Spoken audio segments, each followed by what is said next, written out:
We still call each of the pieces of a suite or sonata movements, because for centuries music was based on dances, either courtly or folk, but the physical movements evoked by such music are no longer a central part of our culture.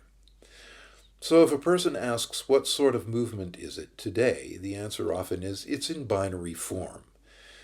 Today, the three words form, genre, and style have become hopelessly conflated and muddled. The simple binary form of these pieces is the least interesting aspect of most of Bach's music. Newer narrative kinds of form, following Haydn's ideas, had yet to be invented. While it's quite true that Bach wrote music of monumental architectural importance, for example, the Goldberg Variations, these works were exceptions. More to the point is his music's treatment of genre. That's why the ability to identify movements by their genre is so important. It's also why, when Bach calls a movement a gigue, taking a moment to explain exactly what that particular dance genre meant to the music listener of his time is in order. Bach's gigues for unaccompanied strings, unlike those for keyboard, are all done in the new galant fashion. Their textures are homophonic rather than contrapuntal, as are many of the gigues appearing in his cantatas and instrumental works, for example, the last movement of the Sixth Brandenburg Concerto. Most are subdivided into three main national styles.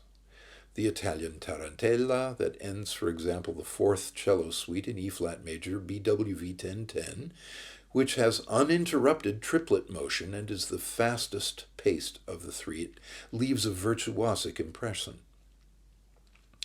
Bach didn't call the fourth suite's gigue tarantella, just gigue, as he does all the others, leaving it to his performers to distinguish between national styles. The Spanish Canari, finishing the C minor suite, BWV 1011, is the slowest of the three, and exhibits the same long, short, long, short, long rhythm that's also associated with the Siciliano. The impression it leaves is of a dignified finale. Celtic jigs, the original gigue, and the most common, are his choice to end the remaining suites. They're identified by a 2+1 rhythm, either quarter-eighth motion or 2/8 notes slurred together, followed by a single eighth.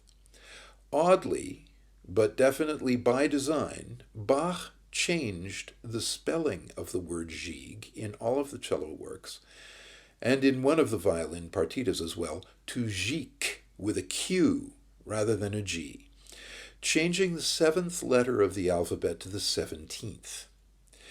He entitled the one remaining gigue appearing in the violin partitas by the normal Italian giga, but some of his idiosyncratic word spellings came from a Kabbalistic and Pythagorean numerological alphabet system called the Gematria that composers sometimes use to convey hidden musical meanings.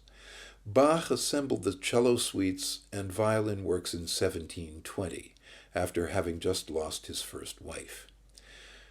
So the masculine voice of the cello and its feminine counterpart in the violin stand like the portraits of husband and wife that customarily hung back then on each side of the hearth.